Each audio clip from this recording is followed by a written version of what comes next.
Page number 209, 209 అన్నమాట. Recording number 52, 52. Tripura Devi కథగా చెప్పుకుంటూ ఉన్నాము. సమాధి స్థితి వివరణము అనే 17th చాప్టర్లో బాలప్రియ ఆథర్స్ వ్యూ పాయింట్ ఇప్పుడు చెప్పుకోబోతున్నాం. దత్తాత్రేయుల వారు ఎన్నో కథలతో అష్టావక్రజనక సంవాదము అన్నీ కూడా చెప్తూ అసలు ఏం చెప్తూ ఉన్నారంటే జీవన్ముక్తి పొందే విధానం ఎలా మహాసేనుడికి హేమచూడుడికి ఎలా జీవన్ముక్తి కలిగిందో అవన్నీ వివరం చెప్పారు. కాబట్టి అన్నీ విని భార్గవరాముడు చక్కగా అన్నీ మననం చేసుకుంటూ ఉన్నాడు. వెనక్కి ఆశ్రమానికి వెళ్ళిపోయి మననం చేసుకుంటూ తనకి ఏది అర్థమైంది ఏది అర్థం కాలేదు అని విచక్షణ చేసుకుంటూ ఉన్నాడు. మనకు కూడా అంతేనని చెప్పి అంటూ ఉన్నారు ఆధరు. నిజమే, ఒక విషయం వినంగానే ఏదో తెలిసినట్టుగా ఉంటుంది, కానీ అది నిజంగా ప్రాక్టీస్లో పెట్టబోయినప్పుడు చాలా సందేహాలు వస్తాయి. ఫర్ ఎగ్జాంపుల్, గురువుగారు చెప్పాడు ఒక శిష్యుడికి, మిరియాలు శ్లేష్మాన్ని తీసేస్తాయి నాయన, జలుబది చేస్తే మిరియాలు వాడితే తగ్గిపోతుంది అన్నాడు అనుకోండి. అంటే వాడు వెనక్కి వెళ్తాడు. శిష్యుడు వెళ్ళిన తర్వాత వాడు అది వాడటానికి డిసైడ్ చేసుకొని ఆ మిరియాలు తెచ్చుకునేటప్పుడు వాడికి డౌట్ వస్తుంది. ఎన్ని మిరియాలు తెచ్చుకోవాలి, తెచ్చాక ఏం చేయాలి, వాటిని నూరాలా, వేయించాలా, పొడి చేయాలా, ఉడకబెట్టాలా, అసలు యాజ్ ఇట్ ఈజ్ మింగాలా, చాలా డౌట్లు వస్తాయి. ఒక విషయం ఆచరించపోయినప్పుడే సందేహాలు అనేవి కలుగుతాయి. తర్వాత ఒకసారి వినంగానే జ్ఞాపకం ఉండదు, మనస్సుకు పట్టదు కూడా. కొత్త విషయం విన్నప్పుడు మనస్సుకు సరిగ్గా పట్టదు. దాని గురించి జాగ్రత్తగా మననం చేసుకొని అర్థం కాని విషయాలు, సందేహాలు అన్నీ మళ్ళీ గురువుగారి దగ్గరికి వెళ్ళి అన్ని విషయాలు తెలుసుకున్న తర్వాతే ఆ విషయం అనేది పరిచయం అవుతుంది మనిషికి అని చెబుతూ ఉన్నారు. ఆత్మజ్ఞానం కూడా అట్లాంటిదే. ఉత్తమాధికారులైన జనకుడి లాంటి వాళ్ళకైతే వినంగానే నిస్సందేహంగా తెలిసినా కూడా మిగతా వాళ్ళందరూ కూడా జాగ్రత్తగా మననం చేసుకుంటూ గురువుగారిని మధ్య మధ్యలో సందేహాలు అడుగుతూ ఏ సంశయాలు లేకుండా ఆత్మస్వరూపాన్ని తెలుసుకోవాలి. అందువల్లనే ఎంతో తర్కంతో, లాజిక్తో ఉన్న వరుణపుత్రుణ్ణి కూడా అష్టావక్రుడు జయించాడు. కానీ మళ్ళీ అష్టావక్రుణ్ణి తాపసి జయించింది. ఈ ఓటమి గెలుపులు అనేవి ఎప్పుడు అప్ అండ్ డౌన్ అనేది తప్పదు.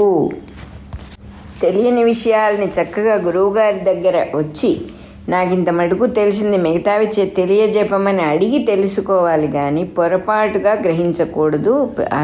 తన బుద్ధిని కానీ తనకి తెలిసిన ప్రమాణాలని వాడుకొని ఇది కరెక్ట్ అని అనుకుంటే పొరపాటు పడ్డవాడవుతాడు శిష్యుడు. గురువుగారి దగ్గర చక్కగా అడిగి తెలుసుకోవాలి. అందువల్లనే తాపసి కూడా తత్వమంతా ఉపదేశించిన తర్వాత ఈ మహారాజుని అడిగి నీ సందేహాలన్నీ తీర్చుకో అని చెప్పింది అష్టావక్రుడితో.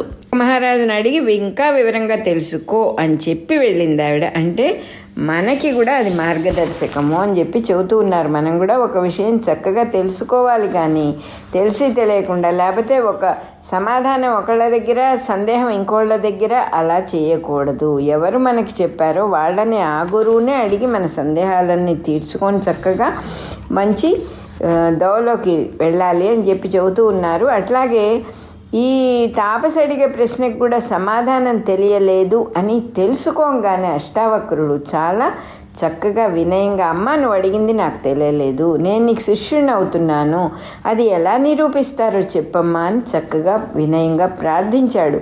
అంత పెద్ద సభలో అందరి ముందర తను ఓడిపోయానని, అయ్యో ఒక స్త్రీ ముందు ఓడిపోయానే అని అభిమాన పడలేదు అని చెప్పడానికి వీల్లేదు. లోపల ఉంది పాపం, బాధ ఉన్నా కూడా ఏది చెయ్యాలో ఆ పని చేశాడు. దానికి కారణం ఏంటంటే అతనికి ఆత్మ విషయంలో నిజంగా తెలుసుకోవాలనేటటువంటి శ్రద్ధ ఉన్నది. కాబట్టి అన్నిటినీ తోసేసి ఆవిడ స్త్రీ అని, ఆవిడ స్త్రీ దగ్గర నేర్చుకోవాల్సి వచ్చిందని, 10 మంది ముందు అవమానమైందని, వీటన్నిటినీ తోసేసి ఇదే సమయం ఆవిడ నాకు ఈ విషయం చెప్పగలదు, తెలిసిన మనిషి అని ఆవిడ కాళ్ళ మీద పడిపోయాడు. అంతే. అది చెబుతూ ఉన్నారు. వాడికి ఉన్న శ్రద్ధ అటువంటిది. ఆ శ్రద్ధను చూసే జనక మహారాజు, ఆ తాపస్సి కూడా ఈ మనకి అంతమందిని ఓడించి అవమానించిన అష్టావక్రుడిని కూడా వాళ్ళు శిష్యులుగా ఒప్పుకుని కావాల్సిన విషయం చక్కగా చెప్పారు. ఎందుకంటే అంతమందిలోనూ అర్హత ఉన్నవాడు ఇతను ఒక్కడే అని అర్థమైంది వాళ్ళకు కూడా. అందుకే ఈ మన ఆథర్ కూడా చెప్తూ ఉన్నారు. ఇంకా ఏమంటున్నారంటే, ఏదైనా సరే సద్గురువు కూడా దోవ చూపిస్తాడు కానీ మనని తీసుకెళ్ళి మోక్షం ఇప్పించలేడు. శ్రవణ మనన నిధిధ్యాసాలు, గురుసేవ అనే స్వయం కృషితోనే ఎవడైనా సాధించుకోవాలి అని మనకు అర్థమవుతోంది. దత్తగురువు గారు చెప్పిన మాటల వల్ల, భార్గవరాముడికి దత్తగురువు గారు చెప్పిన మాటల వల్ల మనకు కూడా గైడెన్సు. మనలో మనం తప్పకుండా సద్విమర్శన మనలో మనకి జరిగే సద్విమర్శన ఈశ్వరానుగ్రహం వల్లనే జరుగుతుంది. ఈశ్వరుడు కూడా అంత మటుకే చేస్తాడు. విచారణ తప్ప ఆత్మని తెలుసుకోవడానికి వేరే సాధన లేదు అని జనకుడు కూడా చక్కగా స్పష్టంగా చెప్పేశాడు. గురుముఖంగా శాస్త్రంతో నేర్చుకునే పరోక్ష జ్ఞానం ముందుగా ఉంటేనే సమాధి వల్ల విజ్ఞానం కలుగుతుంది. లేకపోతే దానికి శాస్త్రజ్ఞానం లేని వారికి సమాధి కలిగినా గుర్తించలేరు కాబట్టి ఉపయోగం లేదు అని చెప్పి చెప్తూ ఉన్నారు ఇక్కడ.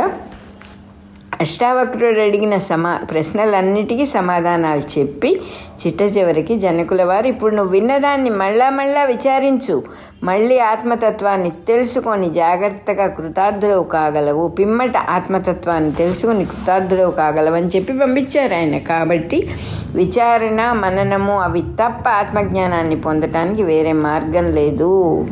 సమాధి వల్ల ప్రత్యభిజ్ఞ పొందటం కూడా విచారణలో భాగమే అని చెప్పి చెబుతూ ఉన్నారు. అదే రకంగా తైత్తిరీయ ఉపనిషత్తులో వరుణపుత్రుడైన భృగువు తండ్రి వల్ల ఉపదేశం పొంది తపస్సు చేసి బ్రహ్మజ్ఞానం పొందాడని చెప్పారు. ఆ భృగు మహర్షి ఇక్కడ వరుణపుత్రుడై ఉండొచ్చు అని చెప్పి చెప్తూ ఉన్నారు. తర్క నైపుణ్యంలో జనకుడి సభలో పండితులందరినీ జయించి అష్టావక్రుడి చేత తర్కంలో ఓడింపబడ్డాడు.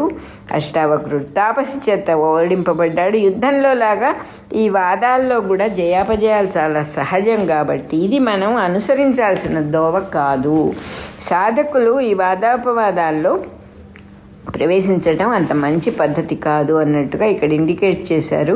కాబట్టి తర్కంతో నిలబెట్టేది ఏది కూడా సిద్ధాంతం అవ్వదు. అందువల్ల అదో మనకు అవసరం లేదు. శాస్త్రం మటుకే మనకి ఇక్కడ గైడెన్స్ ఇచ్చేది.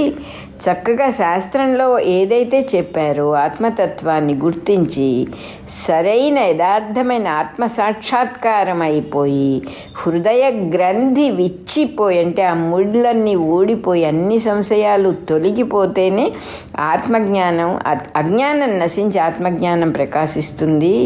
కాబట్టి తత్వజ్ఞానాన్ని పొందటంలో తర్కం ప్రమాణం కాదు, సాధనే ప్రమాణము అని మళ్ళీ ఇంకోసారి మన ఆధార్ కూడా చెప్పారు. అట్లాగే ఈ తాపసి రాకపోకలు కొంచెం విచిత్రంగా ఉన్నాయి.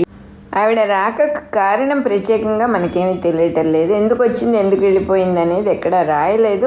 అదేవిధంగా జనకుల వారు అడగలేదు, ఆవిడ చెప్పలేదు అంటున్నారు. మనకి తెలిసినంత మటుకు చాలా సమయాల్లో పెద్దలు ఆ శిష్యుల్ని ఉద్ధరించడానికి తామంతట తామే వచ్చి ఆ పరిస్థితిని చక్కదిద్ది తెలియవలసిన విషయాన్ని అర్హుడైన శిష్యుడికి ఉపదేశించి వెళ్ళిపోవటం అనేది చాలా కామన్గా జరుగుతూ ఉంటుంది. అదే కారణం తప్ప ప్రత్యేకంగా మనం అనుకునే కారణాలు ఏవి ఉండవు అక్కడ. అంతేకాకుండా ఆవిడ కనపడంగానే ఒక దివ్యమైన తేజస్సు ఉన్నది ఆవిడలో. అందుకనే ఈ బ్రాహ్మణులందరూ కూడా పెద్దవాళ్ళైనా కూడా అందరూ ఆవిడకి శరణు వచ్చారు, చెప్పారు ఇలా మేము అవమానించబడ్డామంటే ఆవిడ కూడా వాళ్ళకి అభయహస్తం ఇచ్చింది. ఏ ధైర్యంతో అభయహస్తం ఇచ్చింది? అష్టావక్రుడు ఇంతమందిని జయించిన అష్టావక్రుణ్ణి ఆవిడ ఎలా జయించగలనని అనుకున్నది అంటే ఇక్కడ చక్కటి మాట చెబుతూ ఉన్నారు. పెద్దవాళ్ళని ఎవడైనా తిరస్కరించాడు అంటే దానికి ఒకటే కారణం, వాడు గర్వపోతన్నమాట. గర్వంగా ఉన్నవాడిని ఎవరైనా జయించవచ్చు అని ఆవిడకి అర్థమైంది. ఆవిడకి తెలుసు ఆ విషయం. గర్వపోతుని ఎలా ఉంచాలో ఆవిడకి తెలుసు. అందుకని ధైర్యంగా ఆవిడ కూడా లోపలికి వెళ్ళి వాడిని జయించింది అని చెప్పి చెప్తూ ఉన్నారు ఇక్కడ. బ్రహ్మజ్ఞానం గలవాడి ప్రవర్తన తప్పకుండా ధర్మబద్ధంగా ఉంటుంది అని గ్యారంటీ లేదు అని ఇక్కడ చెబుతున్నారు. మనం అనుకుంటాం కదా అన్నీ తెలుసండి వారు ఇలా ధర్మంగా ఉంటారు అని చెప్పడానికి వీల్లేదు. శాస్త్రంలో చెప్పిన ధర్మము, శాస్త్రంలో చెప్పిన ధర్మం ప్రకారం నడవటం అనేది ప్రాక్టీస్ చేసుకోవాల్సిన విషయమే తప్ప కేవలం బ్రహ్మజ్ఞానం వచ్చిన అందువల్ల ధర్మంతో నడుస్తాడు. ఈ విషయం కూడా ఎందుకు చెప్తున్నారంటే, ఆ బ్రహ్మజ్ఞానికి శాస్త్రం ప్రమాణం కాదు అసలు. వాళ్ళకి ఇహ ఆఫ్టర్ ఎఫెక్ట్స్, కర్మ బంధము అనేది లేదు. వాళ్ళు ఏం చేసినా కూడా వాళ్ళకి ఏది అంటదు, పాపం అంటదు, వాళ్ళకి కర్మ అంటదు. ఆ స్థితిని దాటి వాళ్ళు పైకి వెళ్ళి ఆత్మలో నివసిస్తూ ఉన్నటువంటి వాళ్ళు. ఎందుకంటే పర్సనల్గా ఇది కావాలి ఇది వద్దు అనేది దాటిన వాళ్ళు, వాళ్ళకేం పర్వాలే. కానీ వాళ్ళని చూసి వాళ్ళు చేశారు కదా అని మనం కూడా అది అనుసరిస్తాం. కాబట్టి ఇక్కడ ఆధార్ వివరంగా చెప్తూ ఉన్నారు, ఆత్మజ్ఞానులు చేశారని మనం అదోలోకి వెళ్ళకూడదు. వాళ్ళు కూడా ధర్మబద్ధంగా నడవటం అనేది జరగకపోవచ్చు. దానికి ఇవే కదా ప్రమాణాలు. వారు తంగణుడి కొడుకు అట్లాగే చేశాడు. ఆత్మజ్ఞానం పొంది తపస్సంపన్నుడై ఉండి, మహాశక్తి సంపన్నుడై ఉండి గుర్రాన్ని పట్టుకుని యజ్ఞానికి భంగం కలిగించాడు. అది తప్పు పని, చేయకూడదు అది. కానీ చేశాడు. వాడు చేశాడు కదా అని మనం అది అనుసరించకూడదు. వాళ్ళకి చెల్లుతుంది. వాళ్ళు they can get away with anything. మనం ఆ విషయం మర్చిపోకూడదు. వాళ్ళు బ్రహ్మజ్ఞానులు ఏదైనా చేస్తారు, ఏదైనా చెబుతారు, ఎలాగైనా ఉంటారు. బాలోన్మత్త పిశాచవత్ అనేది అక్కడ వచ్చింది. వాళ్ళు ఎలా ఉన్నా వాళ్ళకి ఏమీ అంటదు. వాళ్ళని చూసి మనమేం తెలుసుకోవాలనేది మనకి సంబంధించిన విషయం. అందువల్ల మళ్ళీ మళ్ళీ ఇక్కడ వివరంగా చెప్తూ ఉన్నారు చక్కగా. శిష్యుడు శాస్త్రంలో చెప్పిందే అనుసరించాలి, కానీ బ్రహ్మజ్ఞానం గల వాళ్ళు చేసింది మనం చెయ్యకూడదు. వాళ్ళు తప్పులు చెయ్యవచ్చు అని రాశారు ఇక్కడ, అంతే. ఏవి మాయందు సుచరితములో వానినే నీవు అనుసరించవలెను, ఇతరములను అనుసరింపరాదు అని ఆచార్యుని ఉపదేశ రూపమున వేదము కూడా విధించుచున్నది. ఆచార్యుల వర్తనములందు ఏవి శాస్త్రవిహితములో వానినే శిష్యుడు అనుసరించవలెను. శాస్త్రవిధికి భిన్నములైన ఇతర వర్తనములను అనుసరింపరాదు. కావున బ్రహ్మజ్ఞానము కలవారు కూడా ప్రారబ్ధ వశమున తప్పులు చేయవచ్చును. అంటే ఏమిటి ఇక్కడ చెబుతూ ఉన్నారు?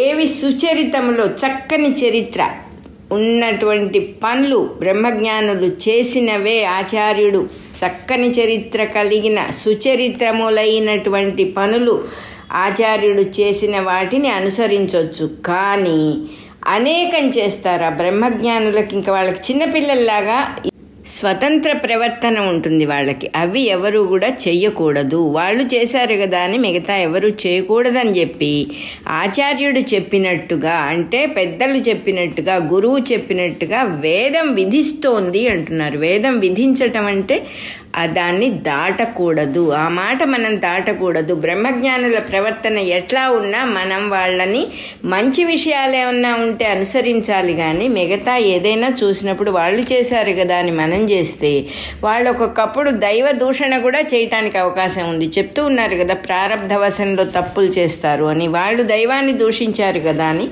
మనం దైవాన్ని దూషించినప్పుడు మనకి దాని ఎఫెక్ట్ ఉంటుంది. వాళ్ళ దాని ఎఫెక్ట్ నుంచి ఎప్పుడో తప్పించుకున్నారు. ఏది మాట్లాడినా ఏది చేసినా ఏ ఎఫెక్ట్ వాళ్ళ జీవితాలకి జరగదు. అదే రకంగా బ్రహ్మజ్ఞానంలో కుదురుకొని కూర్చున్నారు, ఇరుసు మీద కూర్చున్నారు, వాళ్ళు ఫల్క్రమ్ మీద కూర్చున్నారు. బ్యాలెన్స్లో అటు ఇటు పడరు. ఇంకా వాళ్ళు ఫల్క్రమ్ మీద కూర్చున్న వాడికి ఏం అవ్వదు, కానీ మనం అక్కడ ఎక్కలేదు ఇంకా. అందువల్ల మనం చాలా జాగ్రత్తగా ఉండాలని మన మీద శ్రద్ధతో శాస్త్రం వేదం చెబుతోందన్నమాట ఈ రకంగా. అందువల్ల ఆచార్యుల ప్రవర్తనలో శాస్త్రంలో ఏమున్నాయో అవే శిష్యుడు అనుసరించాలి, చెయ్యాలి, కానీ శాస్త్రం వద్దు అన్న విషయాలు ఎప్పుడూ కూడా చెయ్యకూడదు. బ్రహ్మజ్ఞానం ఉన్న వాళ్ళు కూడా వాళ్ళ ప్రారబ్ధం అనేది ఉంటుంది. ఎందుకంటే ప్రారబ్ధం అనేది అనుభవించడానికే వాళ్ళకి ఈ జన్మ కూడా వచ్చింది. ఇది అయిపోతే ఇంకా ఉండదు. ఆ ప్రారబ్ధం అనేది అనుభవించడం ద్వారానే పోతుంది. అంటే విసిరేసిన రాయి కింద పడక తప్పదు. అందువల్ల అప్పుడు తప్పులు చేస్తారు వాళ్ళు, కానీ ఆ తప్పుల వల్ల వాళ్ళకి ఆఫ్టర్ ఎఫెక్ట్స్ అంటే కర్మబంధం కలుగదు. ఎందుకంటే దాటేసి ఇరుసు మీద కూర్చున్నారు వాళ్ళు. ఇది కావాలి ఇది వద్దు అనే స్థితిని దాటిన వాళ్ళు. అందుకని గట్టిగా ఇక్కడ చెప్తూ ఉన్నారన్నమాట. ఇక్కడ మన 52వ రికార్డింగ్ నెంబరు అయిపోయింది.